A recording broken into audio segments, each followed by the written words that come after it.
For every ancient overlook in Israel, a battle over land.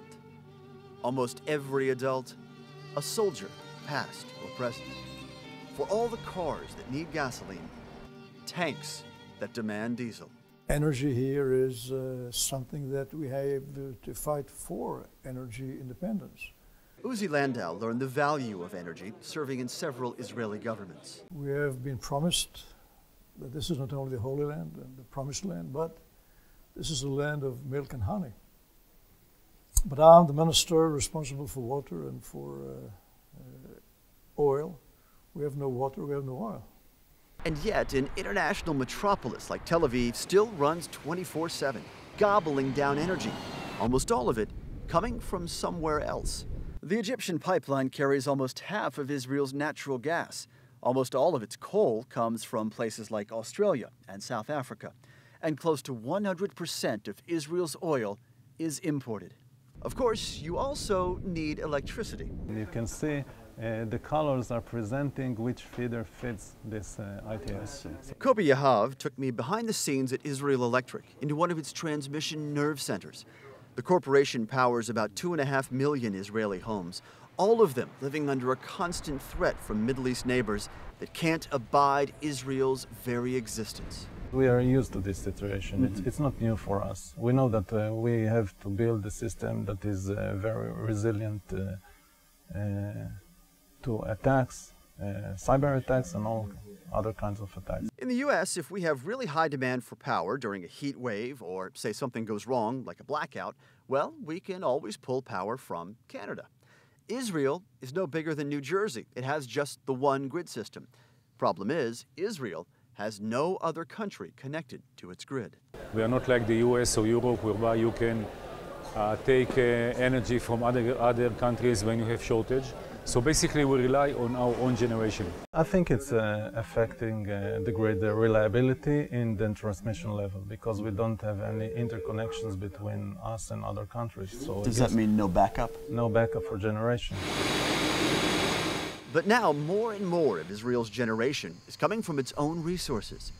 After burning oil products for decades to get electricity, Israeli power plants, like this one in Ashdod, they're using more and more natural gas from Israel to generate that electricity.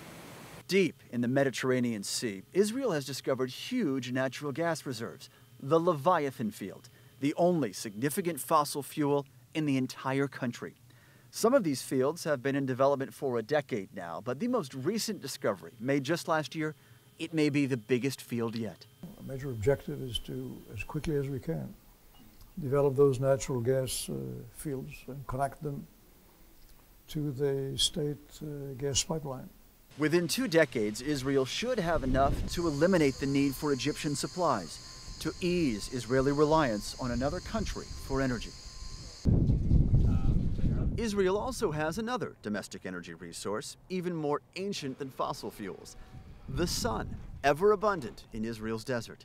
This is the country's very first solar panel field ever to deliver electricity to Israel's grid system. Promising? Yes. Practical? No. Not yet. Not enough to make Israel energy secure. Not enough to significantly boost Israel's reserve of electricity. Our reserve is very, very low. Our reserve is about 8 to 9%. By reserve, you mean the difference between supply and demand? Between peak demand and supply. Demand that will grow exponentially under one potential energy solution. Israeli entrepreneur Shai Agassi envisions millions of electric cars on Israel's roads. The passion that I started from was peace in the Middle East. For Agassi, Israel's conflict became a crucible. Like Uzi Landau, he understands that oil is power. We were the first ones who actually looked at the systems question. How would you run a country without oil?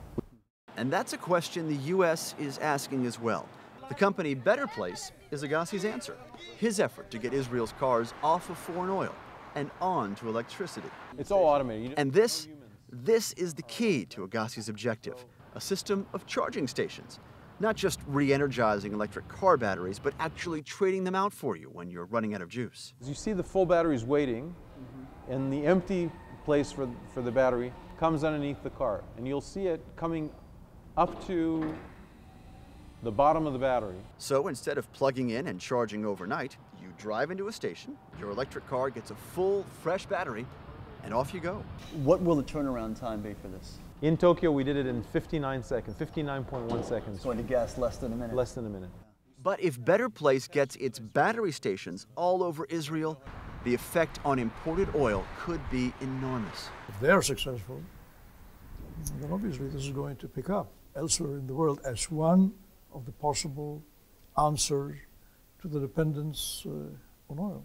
And an answer, Landau believes, to questions about energy security in both Israel and America. It's basically a way by which one can defeat terror, defeat Al-Qaeda, defeat the Iranians without basically shooting one bullet. No bullets, no bombs, but a fight for independence nonetheless.